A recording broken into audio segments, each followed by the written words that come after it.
You know how some carriers give you so little for your older busted phone you just end up living with it? I don't think so. Verizon lets you trade in your broken phone for a shiny new one. You break it, we upgrade it. You dunk it, doggy bone it. Slam it, wham it, strawberry jam it. We upgrade it. Get a 5G phone on us with select plans. Every customer, current, new, or business. Because everyone deserves better. And with plans starting at just $35, better costs less than you think.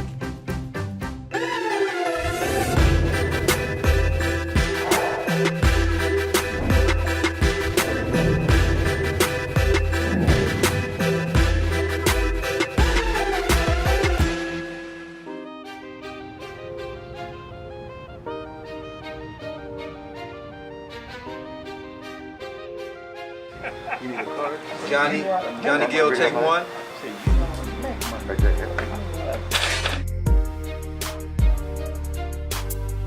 All right, Johnny Gill. I hope you got an Adidas deal. You got Adidas socks and drawers on? Yeah, man.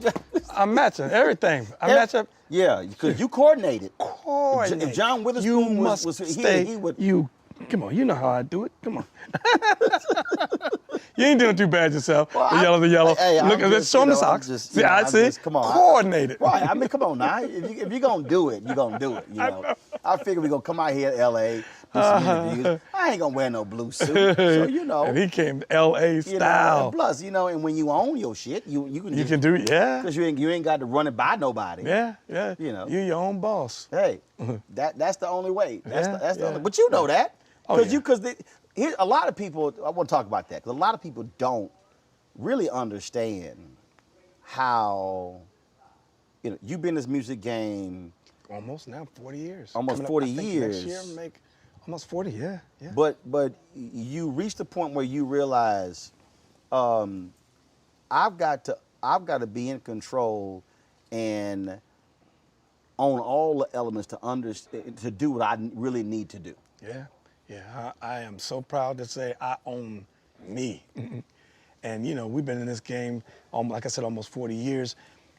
Having a moment where, a period where there was I didn't record for almost like 16 years. And I didn't record for 16 years because I didn't want to record. I didn't record for 16 years because I was under the impression that, you know, you're old school, nobody really wants to hear, you know, that kind of music anymore. Right. I am, and you know, you start going, okay, you see the music is changing. Yeah, I didn't record for almost 16 years before I recorded the In the Mood album, a Still Winning album.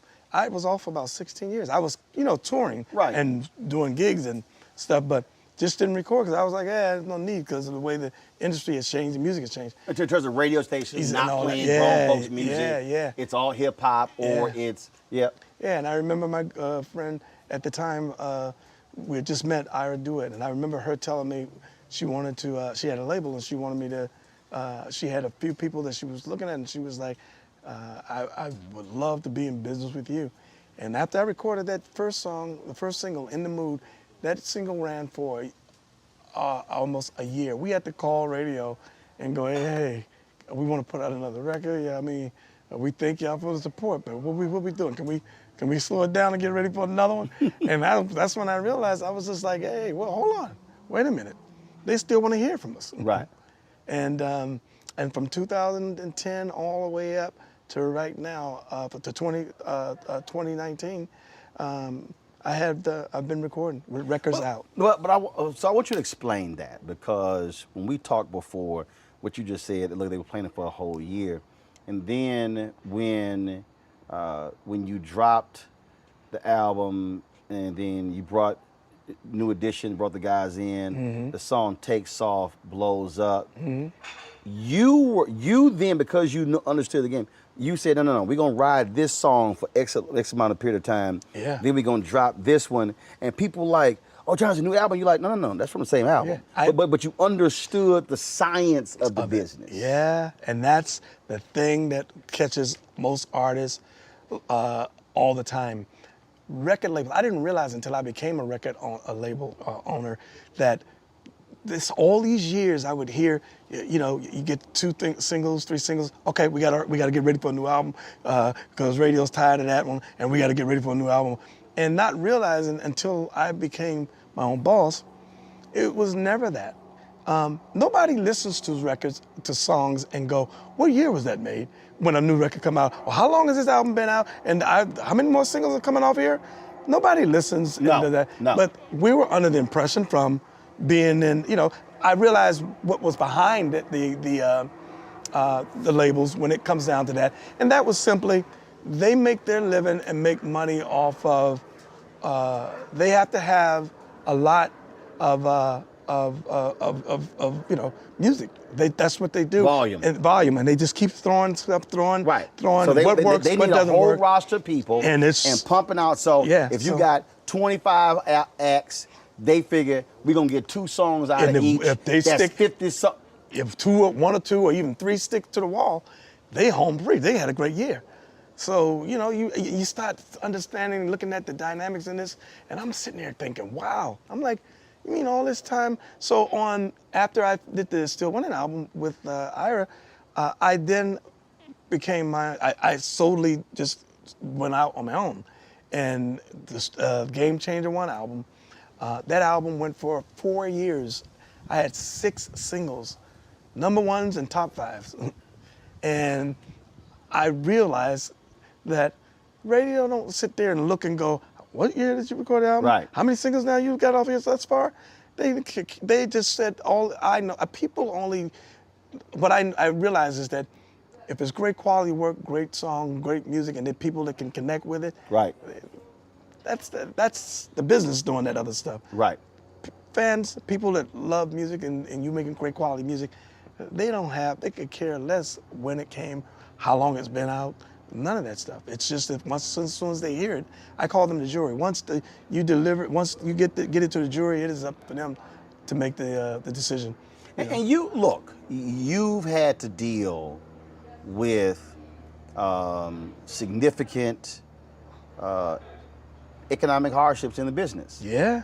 You had to deal with losing everything. Yeah. And so how did that impact when you were in control of it, where you now saw what all the expenses look like? We were talking beforehand again about, in terms of, so for me, I know exactly how much that light stand costs. Yeah. And that light, and that C300, and that 405, and that cine slider, and that slider, and that camera up there, and that switcher.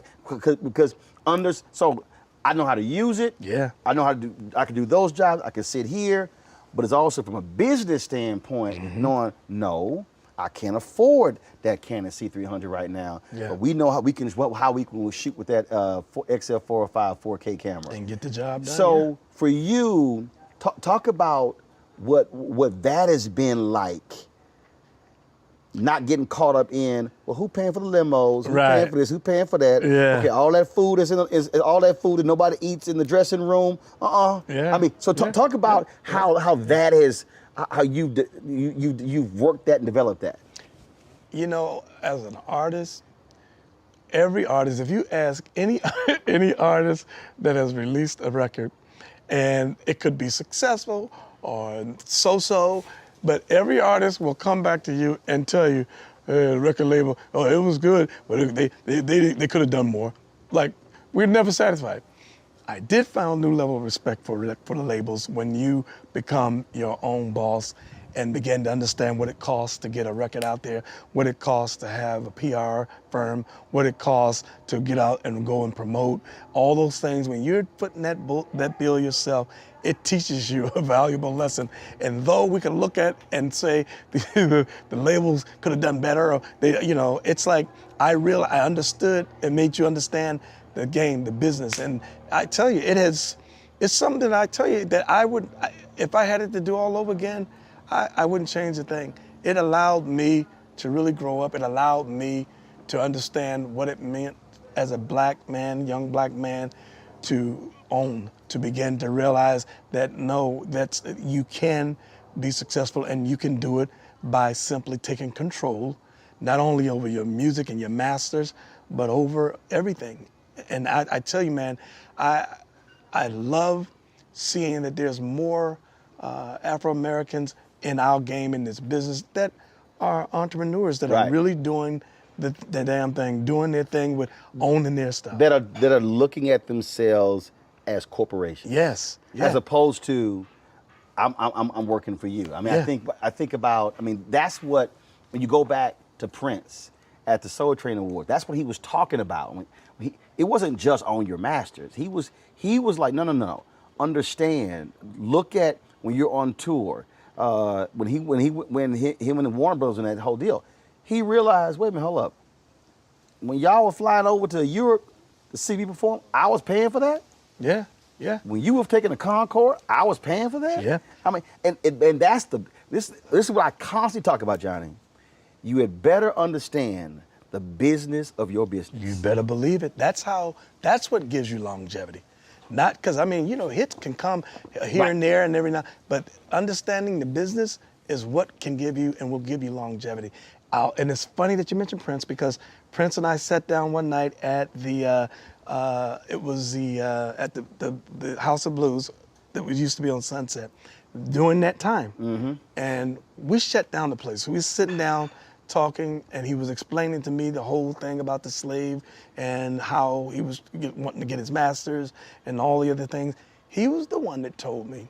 He was the one that inspired me that's why I made that decision to go in business. And my first partnership was with Ira, but Prince was the one that told me. He was like, listen, man, own your masters. He says, understand all of the business of this stuff, and not just simply because, they got you out there and you're doing the work and they're taking all the profit. I mean, we sat down and shut down the House of Blues. Yeah, that's when I came. And when In the Mood came out, and Prince, when he passed away, I'll never forget. What hurt me more than anything was and it still weighs on my conscience today. I just wanted to know, was he aware? Did he know? And that was what drove me to going in business for myself, the understanding what it meant to own my own label and to become my own boss. Yeah, he absolutely did. And man, wow. It still to this day makes me, I have such great appreciation for what he left me personally. And see, when you talk about owning your own label, let's talk about understanding where you don't need validations. What I mean by that, and I've experienced this, man. Where you gonna get on MSNBC and CNN? I go, I own this. Coming out here, I came out here, George Lopez Golf Tournament. I said, we're gonna stay here for the week. We rent this Airbnb. We bring all of our equipment in. Mm-hmm. I come with two of my production guys from DC. We hire 3 people here in LA. This is what it's gonna cost. We're gonna do 15 interviews for the week. Yeah. We shot 7 interviews last time. If I pick up 4 more, I now have 26 episodes. Wow. For that I can run a new interview every 2 weeks on my OTT network. Wow. And then we shot them all in 3 weeks. Wow. And I own it. Yeah. I now can license it.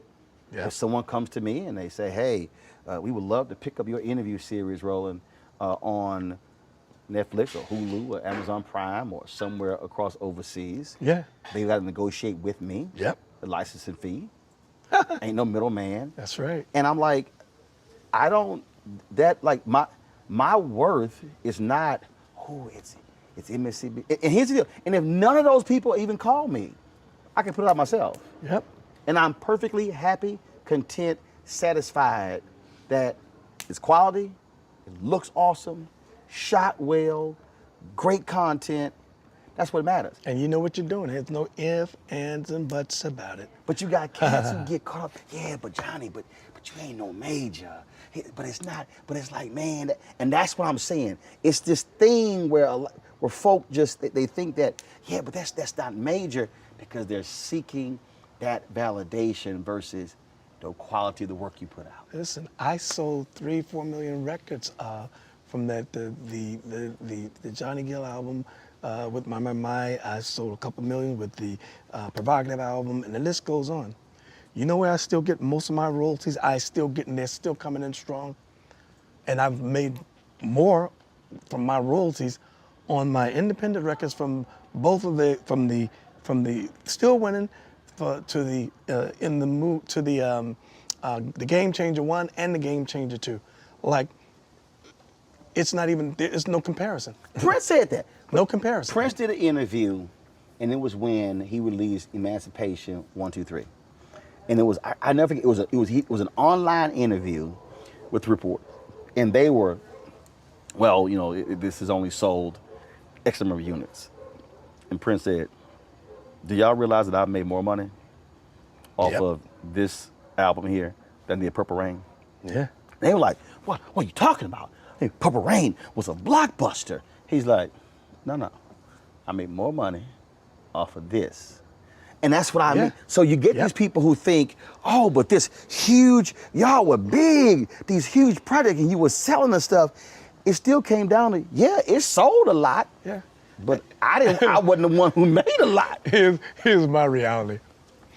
I'd much rather go to work and get on that stage and get my money than to try to figure out, I'd rather get paid less, but I'll get more of an audience in there yelling and screaming to make me feel good, because I can't take those screams to the bank on Monday morning to deposit them. So this is what I tell people. I can't deposit. You did a good job. Yeah, it don't work. So, so I've learned a long time ago, man. It's just not about how many screams. I appreciate those that appreciate me, love that. But at the end of the day, what is most important is understanding your value and knowing that when I walk off that stage, I can go home and I can deposit and I can take care of my family because I put in my work. Right. You know, so that's what's most important to all of us. And I think once you get past that and needing, because sometimes I think it's about validation for some people. Absolutely. I think I've been here long enough to understand and know who I am and what I'm capable of doing. And so it's like, I know those that show up are showing me already they appreciate me because the shows are sold out. So that tells me all I need to know. There you go. So, it's about taking care of business, man. And at the end of the day, like I said, you could be walking around the street and could be the most well-known person on the planet, but be broke as hell. And broke as hell. And I've seen quite a few and know quite a few that you'd sit there and you'd be thinking, well, wait a minute. I know they can't be. and they out there fronting, hitting you up for loans. Hitting you, yeah. You know how some carriers give you so little for your older busted phone you just end up living with it? I don't think so. Verizon lets you trade in your broken phone for a shiny new one. You break it, we upgrade it. You dunk it, doggy bone it. Slam it, wham it, strawberry jam it. We upgrade it. Get a 5G phone on us with select plans. Every customer, current, new, or business. Because everyone deserves better. And with plans starting at just $35, better cost less than you think.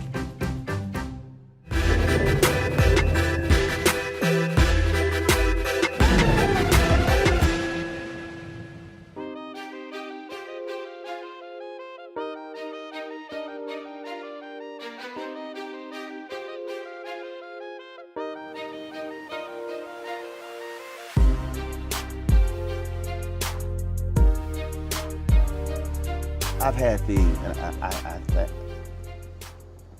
I can't pinpoint where it comes from. I certainly think it's upbringing, but neither one of my parents went to college. Ain't like we had money.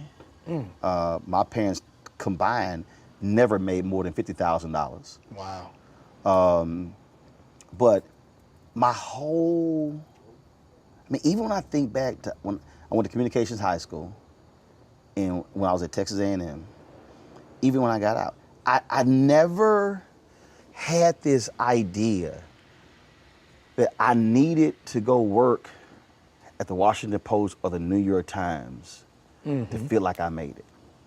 Early in my career, I'm thinking back. I remember people were saying to me in college, "Roland, man, you need to go work for the New York Times." And I said, I don't work for the New York Times. I said, I can do quality work wherever I go to work. And people would look at me like I was crazy, like, but that's the New York Times. Yeah. I mean, that's NBC, ABC. I was like, yeah. I said, I can do quality work regardless because I know what it feels like. Yeah, did you ever tell them what I gave, the nickname I gave you? Come on, let me tell y'all something. Let me tell you about him. I would watch Roland having these debates, and there's like a look that comes on his face, and I would go, oh shit. Okay, he's getting ready. So I started calling him, hey, little Pitbull. I was like, yo, this is Pitbull right here, because it was like I could always tell when you was getting ready to lock the jaw, and it was not going. There is a look. And I used to go, I was like, man, yeah. And I remember when I first met you, I was like, hey, listen, here, Pitbull, nice to meet you. See I freaking love it. Okay, see, here's why you gonna laugh. Because when I was at the Fort Worth Star Telegram, it was a brother who brought me in, Ken Bunting. God rest his soul. They hired me, and Ken should have been the top editor of the newspaper. Mm-hmm. He had played all the positions. Mm-hmm. He had beloved in the newspaper. Everybody loved Ken. I mean, all of that. And he got passed over. And they picked a woman, Debbie Price, grossly unqualified, had never been an editor in her life, not even a college newspaper. She went from being a columnist to the top editor. It was utterly ridiculous. Wow. And the publisher, Rich Connor, picked her. So they had a meeting. They had a meeting, and where they introduced. He comes down and he announces who's going to be the new executive editor. So man, we sitting in that. So I'm standing up, but next to the column. And just look at my face. Utter disdain, hot, pissed. Now Ken, he's there. He's got a look on his face, and Ken's, look, it's all good. Soldier on. I'm like, fuck that. I'm like, I am not feeling this. And so when they finish, so Connor goes, any questions? Hitting his ass with questions. And folks were like, damn. And then like when it was over, everybody walking up, shaking her hand, congratulating her. I walked right past her. I wasn't gonna front. I wasn't gonna sit here and congratulate you when you shouldn't have gotten a job. And folks were like, Ro, man, you were asking them questions. I said, man, let me explain something to y'all. I said, y'all gotta make up y'all mind. I said, you don't hire a pit bull and think the pit bull only gonna attack outside the building. Yeah. I said, sometime in a pit bull gonna turn on you. Yeah. I said, because a pit bull is a pit bull. Yeah. I said, now, my suggestion don't provoke that pit bull. But a pit bull is going to be a pit bull. Yep. Inside the building or outside the building. That's right. And that's what I told him. Wow. And my deal has always been, I am going to hold you accountable. Yep. If it's on diversity, if it's on hiring, it don't matter if I'm getting paid, because what I cannot stand are parking lot militants. Yeah. And one thing that I know, I witness it and I see it, I know it to be a truth. I saw what you did and getting it started with CBS. I was like, whoa. No, I mean, it's just I don't care who you are, I'm gonna hold you accountable. That's it. And look, and I know for a fact, and I know that I have lost out on opportunities. I know for a fact, like, I got no problem saying it. That I'm not killing myself for it. I'm perfectly fine. Yeah. There is no reason in the world that I'm not signed with one of the networks to be a top commentator. Oh, absolutely. Absolutely. I will take on all these cats. But they deal is this is what one exec told a friend of mine. this person, this was a white guy who ran one of the networks. He said, Roland's like a strong cup of black coffee. Not everybody, can handle a strong cup of black coffee. And I'm sitting here going, well, maybe we need more strong cups of black coffee on TV, because y'all got too many people who got too much milk and sugar and cream in it. And you need a strong black cup of coffee. But that's the thing, man. And it's like, and when I tell people, there's a consequence to being you, to doing you, but you accept it. Yeah. And then go with it. And if you don't get certain things because of that, I'm fine. Yeah. But have you ever done a show and they prepped you and asked you in any subtle kind of way, like, hey, listen, this show's blah, blah, blah, blah, and we need you to, kind of keep it or tone it down, or can you, blah, blah, blah. Well, I was just wondering because, no, that's happened. I'm talking about when I was at CNN, they called my agent and they said, hey, can you have Roland pull it back? Because, it's just a TV debate. And it was Mark Watson. Mark said, you see, y'all gotta understand. He said, that's not Roland in fifth gear. He said, that's second gear. He said, y'all think that's not fifth gear. He said, so your people, he said, everybody else, they in fifth gear. He in second gear. He said, so you want him to dial it back to first? Because, and my deal was, when I go on, I'm thinking about the viewer, I'm thinking about the consumer. And my deal is, I'm about to put you in a rhetorical body bag. Yeah, I've seen that 150 times. That's what I told you. My deal is, I'm about to take you out. Now, if you can't handle this heat, don't sit your ass in that chair. This is I will compare it, and you tell me when this is happening, because I always ask, you call them pops, Eddie Leverty. To me, it's no different when you're a singer.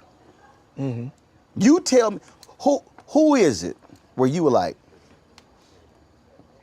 y'all might be on the bill together, or they might be there when you say, now I'm letting y'all know, we gonna wear your ass out when you hit that stage. Yeah. So y'all gonna have to bring some extra, because when we walk off that stage, that's literally how I operate. I operate. It's literally the exact same way as an athlete or as a singer. When we walk out there and that red light come on, you already know it's game time. It's game time. And I'm about to bring. I'm about to bring a can. Hashtag Team Whip That Ass is about to show up. And to me, this is just me. You should say, I accept the challenge. To me, that's how this is singing. When somebody says, come on, Johnny, bring it. we about to put it on you. You're like, okay. I'm like, bring it on, let's go. Show me what you got. Let's go. You know how some carriers give you so little for your older busted phone you just end up living with it? I don't think so. Verizon lets you trade in your broken phone for a shiny new one. You break it, we upgrade it. You dunk it, doggy bone it. Slam it, wham it, strawberry jam it. We upgrade it. Get a 5G phone on us with select plans. Every customer, current, new, or business. Because everyone deserves better. And with plans starting at just $35, better costs less than you think.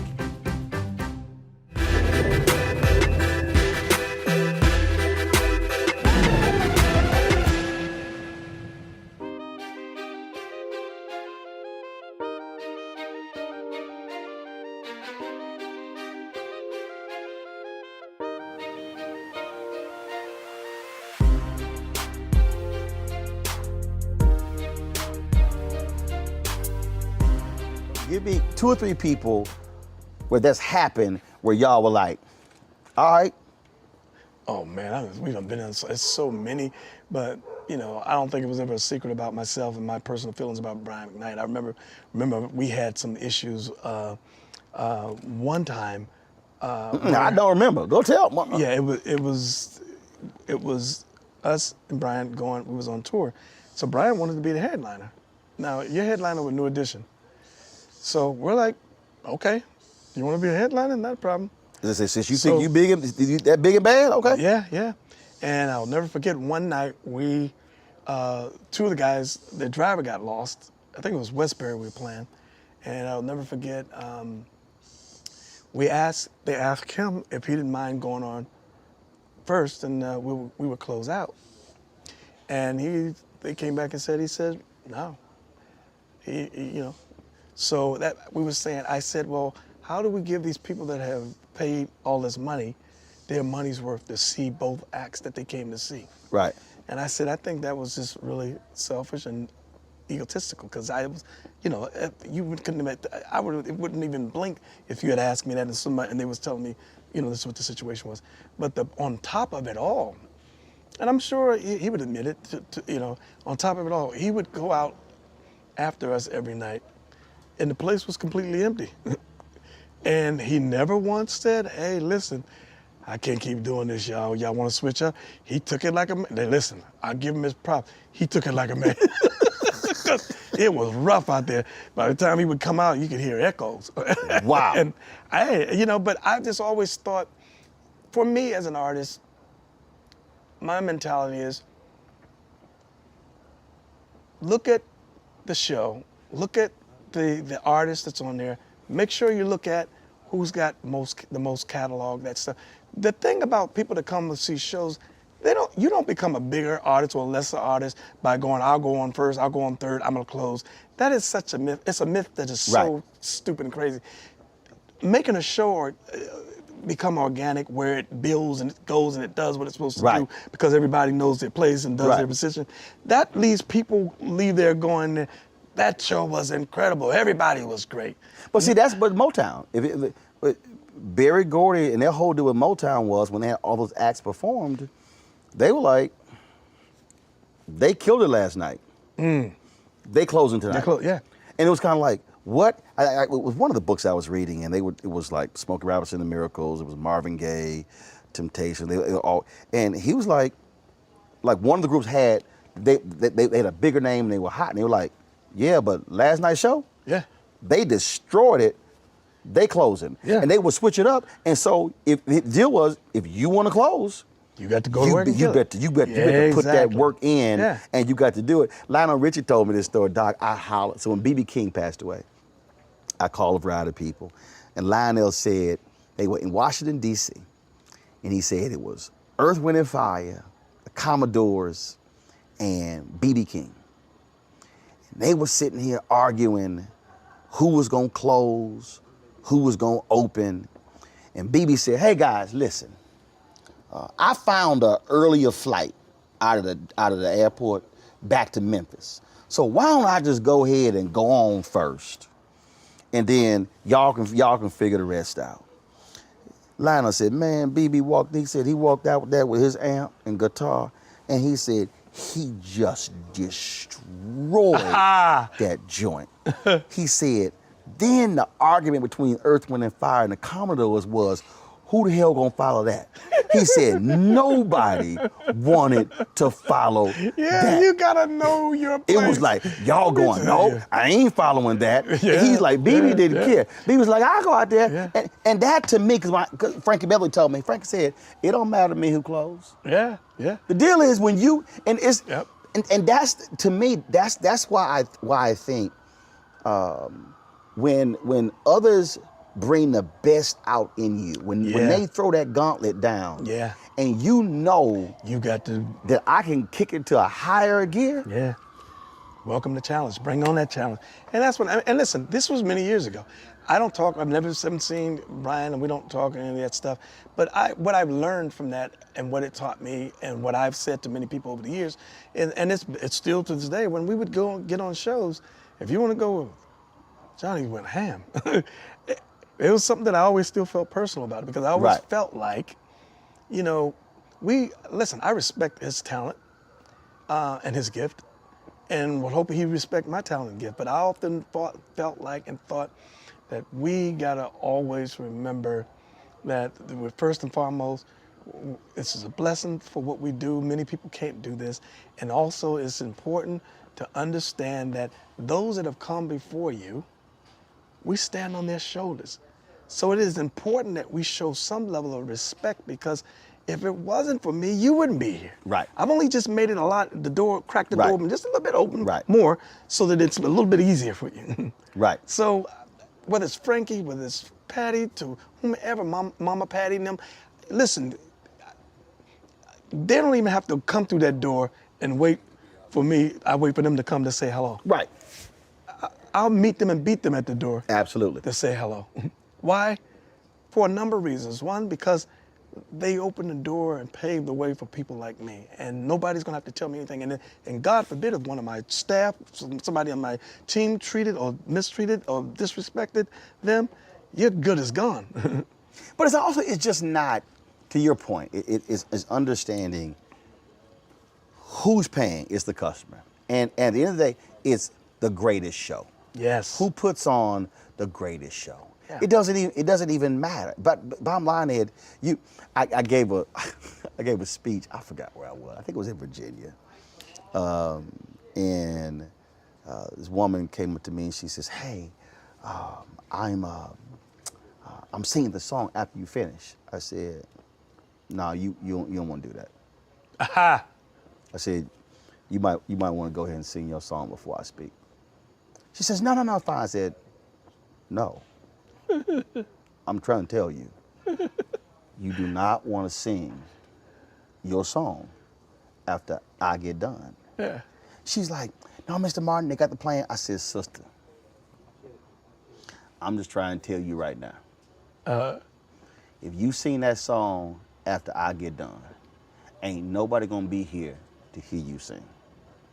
I said, because when I get to that podium It's a wrap. and when I finish this speech, It's a wrap. I said, I'm gonna have these folk on their feet. They gonna be hyped, and I said they gonna book right out of here. I said, I'm telling you, Yeah. you wanna sing this song before I get to that microphone. Wow. Doc, she sang before. Man, she said, when I got done, she said, "I'm so glad I took your advice." She said, because man, and again, but look, there are a lot of great speakers. Yeah. My whole deal is, I remember I was in D.C. with some around inauguration, Obama's second inauguration. They booked me, Michael Eric Dyson, and Ben Chavis to all give keynotes. I don't know what the hell. And these people, they were like, "Well, who's gonna go first?" I said, "It don't matter." So I said, "Y'all just tell me where I'm speaking." And I said, "It don't matter." I said, "You put me first, second, or third." I said, "It don't matter." Wow. I said, "All I know is when I get to that microphone, You'll know I've been there. it's gonna be hotter than this bad boy, right?" I just told him. But again, that's the thing that, again, when you got it, Yeah. you can say that's cocky, that's arrogance. No. It's not. It's a confidence and recognizing and knowing what you're capable of doing. And it doesn't matter where, when you have to do it. You know what you're doing. You know what you're capable of doing and what you do and how you can impact people. So that's a level of confidence and that you have that is not arrogance. It's not any of that. It's just, I'm secure with who I am. But here's the other thing. And I'm telling, because you just said it, and I want you to expound on it. But it's also understanding, I know what to deliver for this audience. Yes. Because I guarantee you think the same way. When you come in, when you buy a ticket to this banquet to come hear me speak, I want you to get in that car and I want you to say, "Man, I'm glad I didn't miss this night." Yep. Man, what he had to say and blew me away. Yeah. I don't want nobody Yeah. getting in that car saying, "Man, why in the hell did we spend $50 for this ticket? Why?" Man, so that's actually when I'm getting ready. Yeah. Like I'm sitting there, and when I'm sitting there, like I'll be at the podium, and I'll be like rocking, I'll be moving, and they'll be like, "You okay?" I said, "No, I'm fine." Cause I'm like, when I stand up behind that mic, I know what I'm about to bring. Do. Yeah. That to me is what is of value. Yep. I'm about to give you something Yep. that's gonna put you in that. You're gonna remember this. Yeah. Because you know what to do and how to deliver, and you know what you're capable of. And that ain't got nothing to do with being arrogant. It is just understanding that once you are secure with who you are and what you do, listen, I've had times on shows where they'll go, hey, I'm closing. I want to close. Don't you ever put me on this show while everybody's arguing about who's going to close, because I'm always the first to yell, let me go on first. I'll go first. I'll go second. Put me on early. Why? They're still happy. They're new. They're there. They got energy. They're coming. And listen, at the end of the day, if the show, like I say, grows and it's organic, what you do, it's just as impactful as Yes, it is. as the person that's closing. Yes, it is. It's all added on to what causes this to become that night that they go, it's magical, and everybody, boy, yeah, blah, blah, blah, did this, and he was good, and blah, blah, blah, blah. Not to take somebody and go, if you want to just because it's about the ego, to look at you and you can go, okay, my catalog don't fit with Frankie's, and I want to close after Frankie. Then it's like, Frankie doesn't come, smash the house. Here I am trying to push myself, beat myself, trying to get them, trying to chase after something that you can't chase after. Why? It's simply because it's out of order. And at some point, if you want people to come, have a great time, and to watch and see a great show, it has to be organic. That means everybody has to know their place and go out there, you do what you do, and know that that's what makes it all work and becomes such a success. Is understanding your place, knowing what you do, go out there, do that, and whoever closes it, however, if it's done properly, everybody gets their accolades and get their respect. Right. You know how some carriers give you so little for your older busted phone you just end up living with it?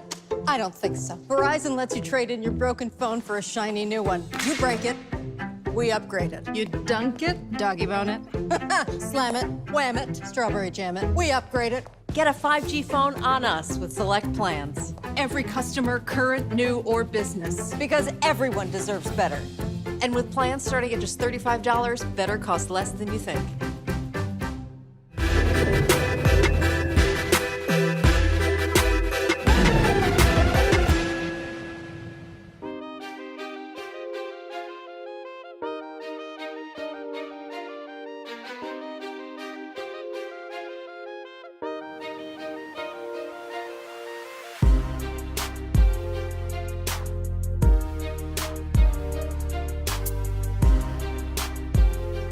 If that was I'm not going to use this, versus, but who would you love, living or now an ancestor? Who would you love to be able to go toe to toe with? Versus? Let's just say, okay, let's do two. I'm just saying that concept. I'm just saying if it was a concert or whatever. I'm just saying if you. So I'm gonna give you who living, and maybe you've already done it, or maybe someone who's not, and male, female does not matter. Who would you love to match wits with, to be able to say, y'all two on the stage, you got a microphone and they got a microphone, let's get it on. Wow. Wow, that's a good question. Wow. It's so many now, and it's so crazy how nut comes to your mind when you can see so many. But, you know, if I had to go back in time, I would say Teddy. Teddy P. Teddy P, because, you know, such an inspiration to me. It wouldn't be besides nothing but to say that someone I idolize, someone that inspired me. It's like to be able to go, man, I wish I could have just stood on that stage with him, you know, doing what I do. Right. I've had the weirdest, one of the strangest stories I think I've ever had was I played Philadelphia, the end around. They called me, said, Teddy's coming. He was in a wheelchair at the time. He was coming to the show. In the show, I did a medley from Let's Get It On, Is It Still Good to You, TKO, and Turn Off the Lights. And I'll never forget, and you know, and in that segment of doing that in that show, you know, your audience lose their minds because why? Those are classics that they are familiar with. And I was looking so forward to meeting them, man, because I was like, Teddy's coming to the show. they rolled him in, but I didn't get a chance to even speak to say hi. Wow. After it, but it was, and you know, in Philly, we was getting it in. Right. So right. you can only imagine. I'm thinking, I wonder what was going through his mind when you are singing a song and people, their reaction is like you recorded the song, like you're the original. Right. I mean, it was just, you know, pandemonium. It was, you know, Right. every time you get to that section and throughout the tour I did, you know, that's just what would happen. So I said, I wonder what's going through his mind in watching or seeing that moment of those that have always said, oh, the closest to Teddy has been this kid that's Johnny Gill. It's Right. like, you know, and I was so looking forward to that, to meeting them and seeing them, but never. Wow. Yeah, but they come and left. I was So, just like, so who today, who would you love, again, and just for the enjoyment of the fans, but somebody who, like when I asked Wayne Brady this, for him he said, Jamie Foxx. He would love to go toe-to-toe with Jamie. yeah. I would probably say my uncle, Uncle Charlie. See, I knew. I had a because it's funny when we were talking about closing. We were talking about close. First, I said, if it's one cat, I would not want to have to follow. Yeah. Uncle It's just Charlie Wilson. Yeah, Uncle and Frankie Beverly. Those two, and even Sweat. Sweat's catalog is insane. But you know that's so close to home that sometimes when I go on. Charlie makes sense. Here's why. I think y'all's energy. I mean, when I think about Keith and I think about Frankie, Yeah. those are different styles. Yeah. I think y'all's energy is very similar. And Yeah. Uncle Charlie says, I'm old school and new school. Yeah, yeah. Well, the rally is, Yeah. so are you. Yeah. So the thing is, Yeah. he pull out his old hits. Yeah. You pull out your old hits. Yeah. He's got he a group. pull out some new hits. I come from a group. He You come pull out some new hits. Yeah. But the thing is, Yeah. y'all energy in terms of, ain't nobody ever said y'all too laid back. Yeah. Yeah. Yeah. Yeah. I don't think you've ever went on stage and came out and the suit was dry. Right. No. Never. Never. As a matter of fact, and if that ever happened, I'd volunteer to give everybody back their money. That's like me. That's how I've always measured when I was in college. And people like, man, how was the party? My outfit dry. Let me tell you, the party animal himself, the original. Let me tell y'all. Hey, man. Every party event that we've ever been, you want to know who gets the party started and who will not leave the floor and will until the lights come on. Hey, dog. And you'll go, aren't you tired yet? Nah. He's like the Energizer Bunny. I don't drink. That will I don't just smoke, go. I don't do no and You'll be drugs. like, what the heck are you on? Hey, dog. Hey, man. And he goes.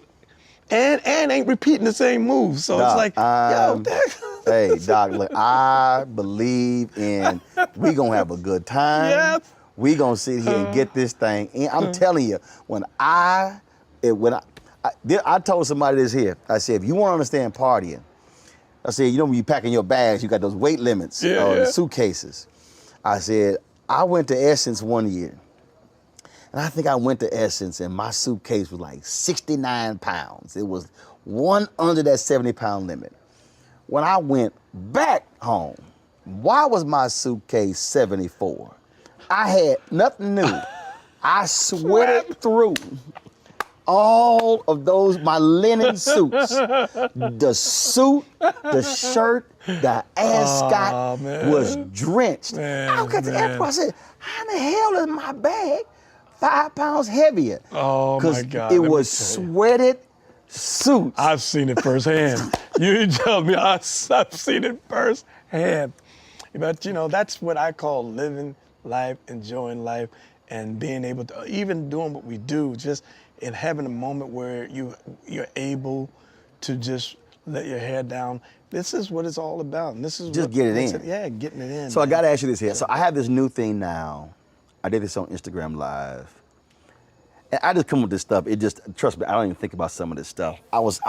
You already know I love music. You already know. Oh, yeah. Jimmy Jam, he's sending me stuff. I love music. Yeah.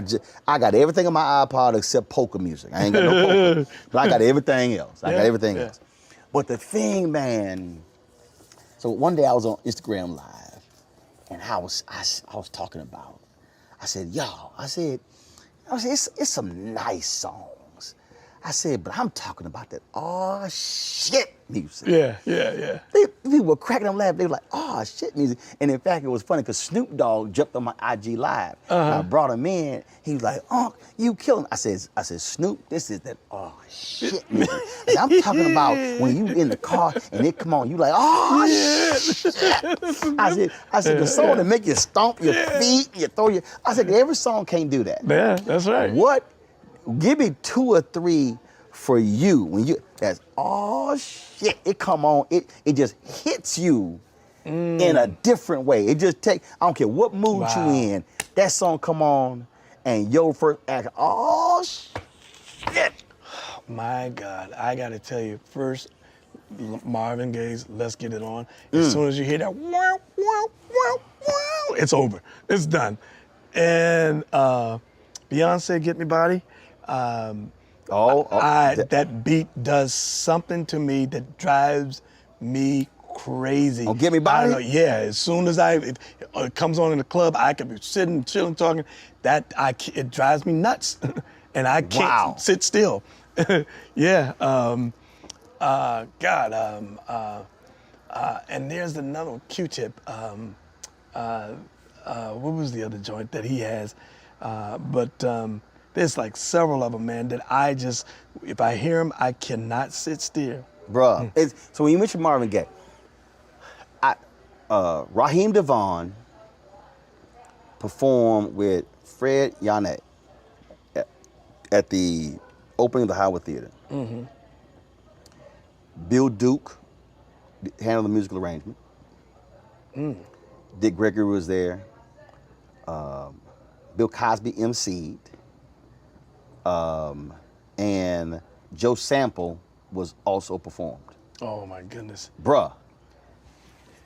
So Raheem and Fred come out, and Raheem sings a version of "Let's Get It On" that I had never heard how it was arranged. I was like, that's not. So then I later discovered that Marvin did that version, and it was late. It was a demo, and then it was "Let's Get It On" Part 1, and then "Let's Keep Getting It On." Dude, when I say I'm not lying, because this is how I am with music. I was in Houston a Thursday through a Sunday, and that was the only song I listened to. Wow. No, I don't think you understand. Wow. I'm talking about, I listened to this song 35 times in a row. I was in the parking lot of a Walmart. And was just in the car, just couldn't. It was just Isn't that hitting. the freaking best feeling? Dude, and I went get live, and it was like, damn, you getting in. I was like, on repeat. Wow. I'm talking about, I went through this period for 3 months. 2 years ago, I was only listening to Frankie Beverly and Maze live in LA. Wow. 3 months. Yeah. I didn't listen to no. Man. It's just, Man. and the crazy thing is, my daddy would do that crap. When Sexual Healing, when he came out, he played that album, he played that record so many damn times in a row. I remember me and my sister Levita, we were in the kitchen, we were washing dishes. We were like, if he played that damn song one more time, we gonna break that fucking record. He was on repeat, and the crazy thing is, that's how I listen to music now. Wow. You swear the OJs Put Your Hands Together. You swear it came out last week. The way I was listening to it. Yeah. I even told Ed, I said, man, y'all got to do that in a concert. Yeah. I think about Charlie Wilson, Gap Band live in LA. They did a 48-second version of Wide. Johnny, that Wait a minute, I think you played that for me. Remember we would play golf and yes, we were in because I Maryland looped on it. I looped it. And I was like, what is that? You was like, you never heard this? Dude, that was like, That was so funky. I Yeah, looped it. yeah, I yeah. made like a 4-minute version. And I told Uncle Charles, I said, you got to do that in concert. But it's just the funkiest Yeah, it was- I remember you 48 telling me- seconds. I was just Yeah. like, Yeah. dun, dun, dun, dun, dun, dun. Wide. That's all they saying. Wow. Open up. But again, that to me, I think is why music is so important. Because it hits you. Yeah. You sad, you hype. Yep. It can hype you up. It can fill a hole. Yeah. Whatever mood, that's what music does. Certain music will calm you, Yep. relax you. That's why I think it's just so powerful. It's amazing because what other art can do that can make you happy, make you sad, can put you in take you through so many different emotional things. I mean, I love movies and I love sports, all that stuff, but nothing has that level of impact that music is. In 3 to 4 minutes. Yeah. See, you said movie. That's an hour and a half, 2 hours. Yeah. Art, it's on a wall. But you talking about putting something on. Yeah. How you and instantly. Yeah, and so powerful that you can go to another country and we can't even speak the same language, but yet the song could resonate with them. And I've been to places where they don't even speak our language and they sing every note of the song. And then when they finish and start talking, you go, I don't know what they're saying. It's like you go, wow, this is how powerful music is. Right. It's universal and it's amazing. An People- art that is strong, that's really amazing. It's very interesting to me when I have conversations with people about you and your career. People forget that there was a Johnny Gill before New Edition. Yeah. Johnny Gill, I started out, and then there was Stacey Lattisaw, because she was the one who brought me into business. And then from Stacey, I went another solo album, and then went into New Edition. But it was funny because we still saw each other and crossed paths, because I started in '83 and same year they started. So we met up. I think our first meeting was at Hal Jackson Talented Teens pageant. And then we started, crossing paths and seeing each other and speaking, seeing what's happening, and, became, pretty good friends. But yeah, it was funny because how ironic, we started at the same time. And, then it all happened when it happened. But it was, I had a couple of solo albums before. My very first song that really started to get people's attention wasn't a hit. It was just an attention grabber. Was Half Crazy, and that was written by Linda Creed, who wrote a lot of what she wrote with Tom Bell and she wrote that was her very last song she actually wrote before she passed away of cancer. But it's like and it's what I always tried to be conscious of and made a conscious effort was to not get locked into being just this one-dimensional artist. And people keep going, wow, he's like a chameleon. 1 minute you saw him it was him, Stacey Lattisaw, then it was with the group, then it was with LSG, then it was Heads of State. I just constantly move to make sure people understand that I don't want to be locked into a box. I just want to express myself as an artist artistically and be able to have people to respect that and accept that, because. But it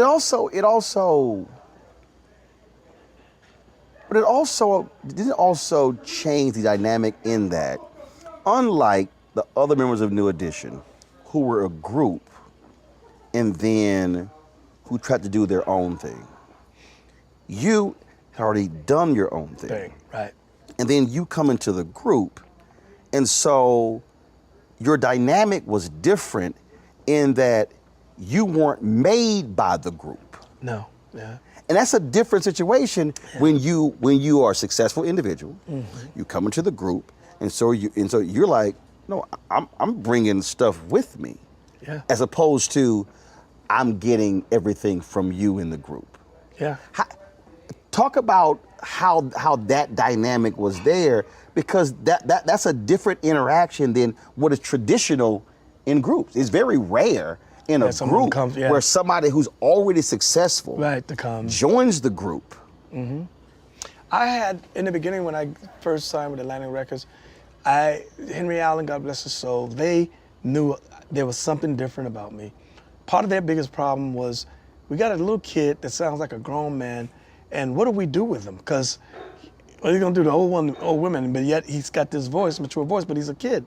So it was really about timing of the body catching up with the voice. Right. I remember them when I recorded, a few of my solo records, and then as time went on, having an opportunity to join forces with the guys when they had asked me about doing that, it was like they were already out there. They were already hot, one of the hottest boy band out there.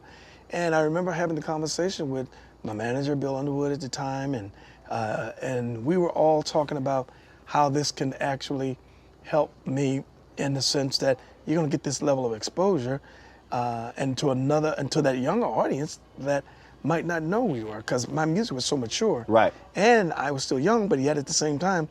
So it's like having that springboard, having that opportunity, we all brought something to the table. I think Right. they had reached the point where they wanted to get a more mature sound because they needed to make sure that they were growing with the audience. And so they felt like it was time to kind of balance out the sound, and thought that I brought that to the table. So it's like we all brought something to the table. Mm-hmm. And I think that ultimately, when you look at it, nobody knew what this was going to really turn out to be. But we had two of the masters, two of the greatest producers I think that ever did it, Jimmy Jam and Terry Lewis. You can have a lot of talent, just like a coach.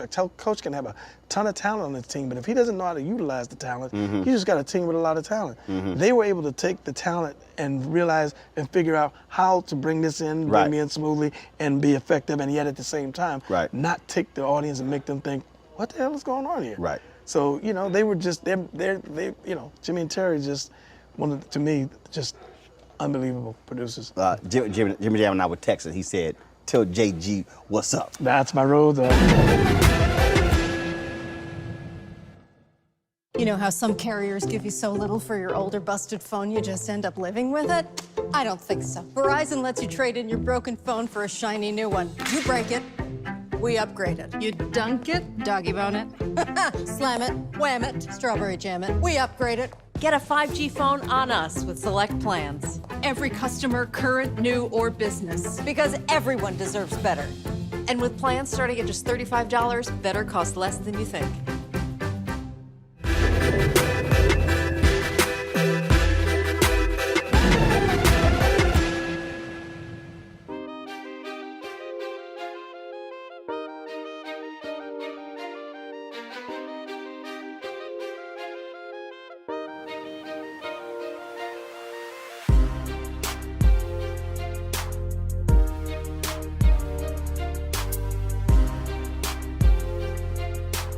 Like families, other groups, you have drama.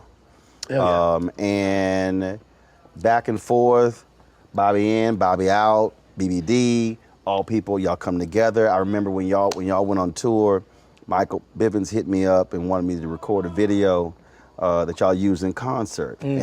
And I said, New Edition is our generation, the Temptations. Yep, I remember that. And the reality is, look, I was texting Otis Williams. They still perform. Yeah.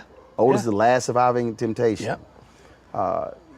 Y'all have gone through a whole lot. All the drama over you grabbing the name, but you were like, yo, it was, if I didn't grab the name, somebody could have else grabbed it, and we would have been paying them. Yep. Where are y'all now? Are y'all reconcile? Are y'all saying let's get back together? Let's Oh yeah. Where are y'all now? You said it best. And we're actually true. It's a true brotherhood here. And then brotherhood, and then families with siblings. You have your internal issues. We ain't never ran over shied away from that. But at the end of the day, we are a true brotherhood. And at the end of the day, here we have our time and our space that we need from each other. Right. And we always figure out to come back and come in full circle. And where we are now, as we've all realized, even after Kobe passed away, that it's time for us to figure out and understand that life don't discriminate. Right. I made that first call to make sure everybody understand this could have been a call for any one of us. Life don't discriminate. Right. And that we have to understand that we, at this stage of our lives, as old as we are, there's more years behind us than there are in front of us. And how many more opportunities are we going to get to be able to do what we're doing to take care of our families? I'm like, you know, we've been blessed. Some strange way, for some reason, God continues to keep setting in heaven and giving us all these great opportunities. And at some point, I was saying, that window at some point is going to close. That's right. So it was about us sitting down, talking about the things that we needed to talk about and the issues that we had, and we were able, and we do that and have done that, and that's been for a number of years. We would have issues, and then we figure it out, come back. That's the unique thing about us and the difference between us and other groups that they don't get and understand. Right. There's a real true brotherhood here that we have, and we have our knockdown, drag out fights, from whether it was physical, whether it's just yelling and arguing. But at the end of the day, when you see us come on the stage, it's like a nuclear explosion.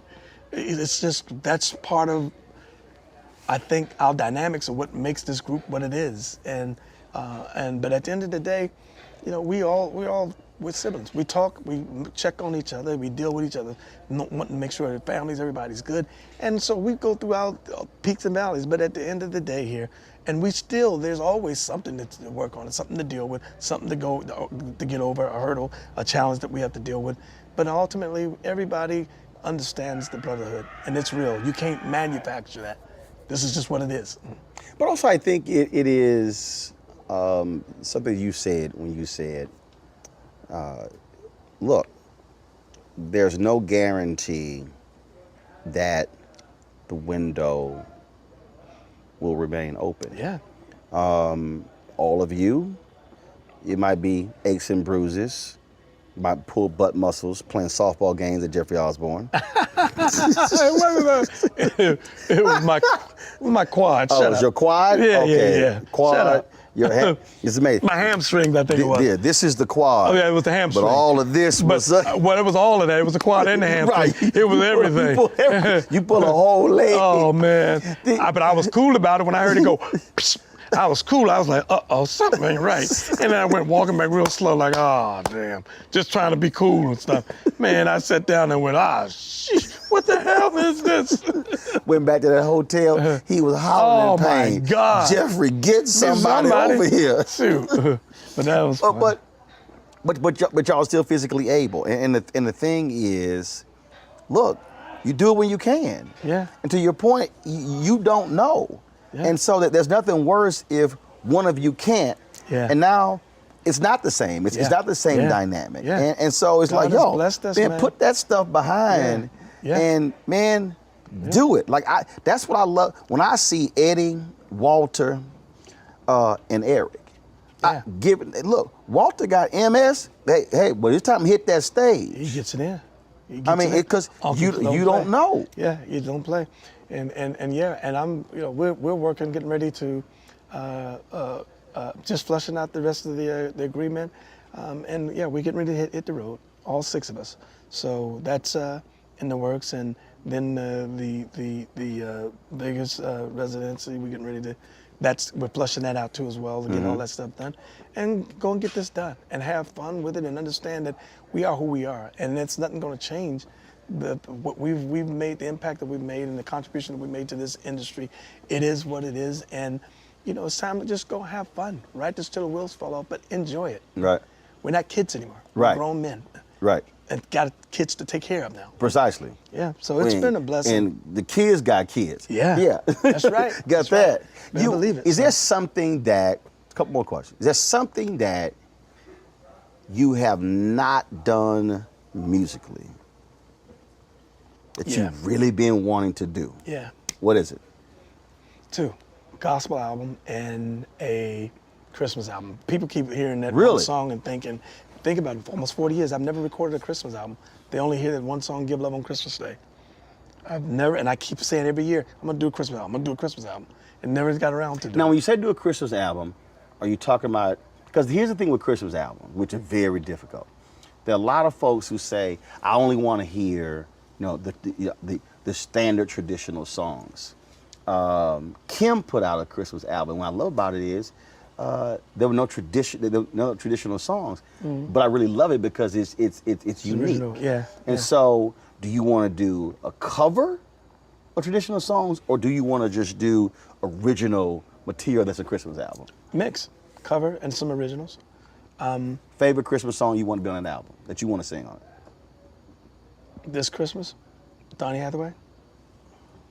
I've been more inspired by Fast or slow? Because the Temptations verse, remember, starts off slow, then picks up. the slow. Okay, all right. I love the energy of where it's kind of in the mid tempo where Right. like just when you can hear these bells and you get Yeah. the whole and these chord changes, it's like magical to me. But at the end of the day, it's like that and Mariah's "All I Want for Christmas." That's an original, and Right. you know how tough it is to in this day and time to really create a huge Christmas song Right. original. Most people only That like becomes a covers. classic. Yeah, it becomes a classic. Right. That's Yeah, that's huge. hard. That's hard. Yeah, yeah. Gospel, okay. And that's Gospel. my game. That's my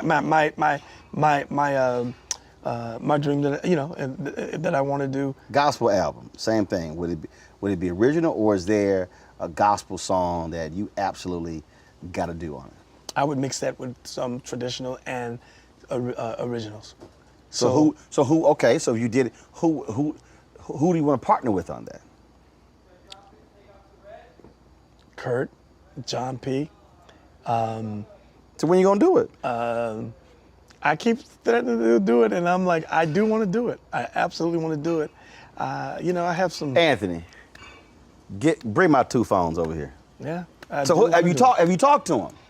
Have you talked to him about it? No, I haven't. But I mean, we've talked. I talked to Kurt, and I talked recently. Talked when Rance passed away. I was Right. so distraught. I couldn't even We had hold it together, man. We had talked 3 weeks before that. Oh my goodness, I couldn't even hold it together. He was just like, man, but I told him, please give the family my best. At that point, I was just, because I just saw Rance maybe about 7 or 8 months prior, and then we kept saying, said, we got to do something. We got to do something. He was coming into DC getting ready to work with someone. I had just sent, Steve Harvey had sent me a text just saying, hey man, checking on you, how's your health, how's your eating? And I said, appreciate that. And he said, brothers, we gotta check on each other. And I then said, bring it here. I then said, I think I sent a text to about 20 different brothers. And Rance was one of them. Oh, wow. And he called me when he got the text. And so we were able to talk. And it was 3 weeks before he passed. Wow. And we had talked, and he had told me, he said, yeah, man, I'm sitting here. I said, this surgery. He said, man, I was sitting here in my bed, and in these silk boxes on these silk sheets, my big ass slid out the bed. He said, and injured my back. Oh my God.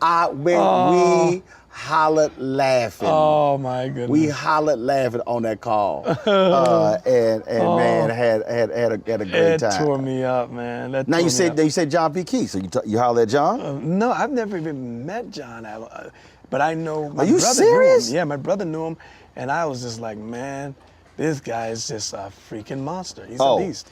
Dude, He's a beast. so I had heard John P. Key. I had listened to his music, but during COVID, and you already know I love music, and I ain't no DJ, DJ, but I'm playing music on Instagram, and man, folk were hitting John and said, man, Roland is killing your music. And I was playing his old stuff. Show Up. Yeah. I was all kind of stuff. Oh man. Man, John was, man, he hit me up. He said, nephew, he said, man, all the love you showing me, all the stuff. Man, he was, so I'm jamming. Wow. I'm doing that thing. Man, when I say we were rocking that thing, when I say we were out, so when he performed, he was in Tulsa.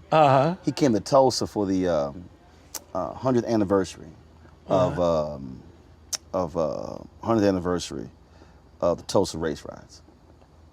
And he performed, I was right there on stage. Man, he's killing it. And he was like, he said, man, you got me listening to my old stuff. And I just told him, but hey, Doc, that bro there. Boy, let me tell you, he's a freaking monster. A monster. Yeah. Unbelievable. I was like, man, I'm like, never met him, but I know my brother knew him or met him or talked to him and said he had mentioned me. And I was like, John? I'm like, wow, he's a monster. Dude. Beast. You know, so, yeah. So, John P. Key, I'm sitting here interviewing Johnny Gill. That's what I do. Johnny Gill just said two things he wanted to do is a Christmas album and a gospel album. And I said, who you want to do it with? He said, I want Kirk, I want John P. Key on it. So, and he said he ain't never talked to you. We talked on the phone one time years ago. Years ago, I think my brother might have put us there. Might have been. Let me say something to you. I owe you to produce whatever you need me to produce on your record. Let me tell you why. I use my. As that's the record I go to as a reference record. Show up, not guilty, all of those mixes. My bottom end sound, hey, let me go on and say pause, but my bottom end sound just like yours on all of them John. Wow. Oh my God. Do me a favor, Roland's gonna give you my real number. Yes. Because I ain't playing. Yes. And I'm writing like a fool for everybody. That new kid, Jack Ross, Man. to his record, I would be honored. Man. I'm gonna tell you this, I'm gonna say something that don't nobody else say. I don't need no money. I'm fat. I'm rich. I'm good. I'm country. Wow. I would love to bless you. Man. Bless me for years. Again. Wow. I use you. Wow. My vocals. Everything. I Wow. use that to reference my records. I mean, Man. Oh my God. Wow. I was just sitting here. I'm telling Roland, I'm like, he's just a freaking beast. That's it. He's just a beast. I'm just you know like, what I did? oh my You know God. what I did, Johnny? I just did the Rance Allen tribute. If you got an iPhone, shoot me a number. I'm gonna shoot you some music.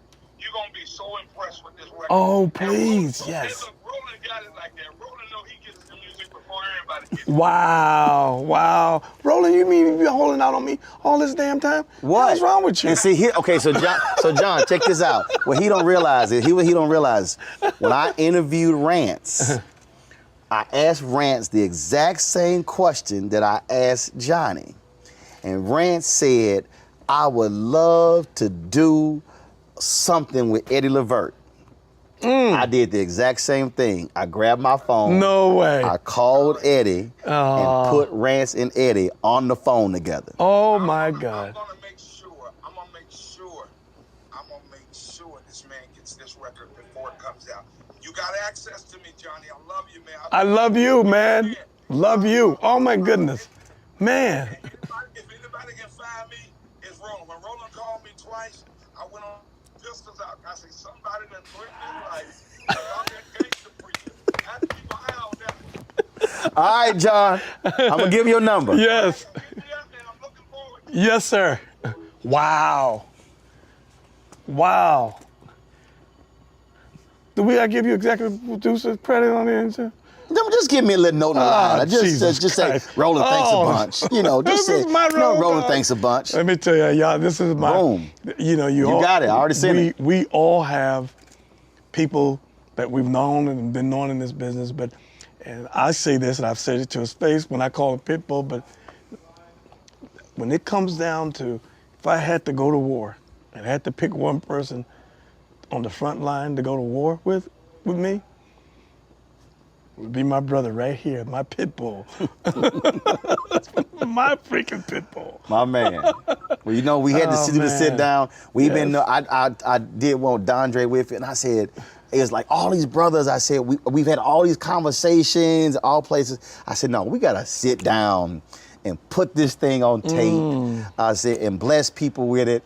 And man, see, like that right there, here's the thing for me, and it's just real for me. When you said that, then when you said you ain't never hooked up with John. Here's my whole deal. That don't cost me nothing. That's why I was like, Wow. not traditional interview. No, you don't say in the middle of the interview, hey, go get my phone. Yeah, right. You know, right. they didn't like cut the cameras, go. No, my whole deal is, we here, you said it, click. Boom. And I knew he didn't answer the first time. I was like, I'm about to hit him a second time. He gonna answer his phone the second time. Wow. He gonna answer the second time. Oh my goodness. And for him to sit here and say, my, Wow. he's used that. It's unreal. What happens is every now and then you forget how much you've impacted other people's lives Right. because we do so much and do this so much, you know, but every now and then we forget, you know, how much what we do and will impact other people's lives. Because you never know who's listening. Yeah, yeah. To think that John P. Key is doing gospel. Yeah, and that's he's crazy. using my. That's crazy. as a part of that. That's crazy. Well, man, I need to get to the restroom. This was, we done. Oh, we're done? We done, my brother. Thank you. Wow. See, now I'm looking forward to the gospel album. It's coming, and I promise you, I've got me on film. I'm going to make that call to him to pull it together to make it work, to make it happen. No ifs, ands, or buts, because it And wasn't done by coincidence. And I'm going to send This is- Kurt a text too. Yes, man. Wow. My brother. Wow. Love you. I appreciate it, baby. Yes. Appreciate it, baby. Appreciate it. Yes. Appreciate it. Man. Wow. It's crazy, man, how life works, right? Yes, sir.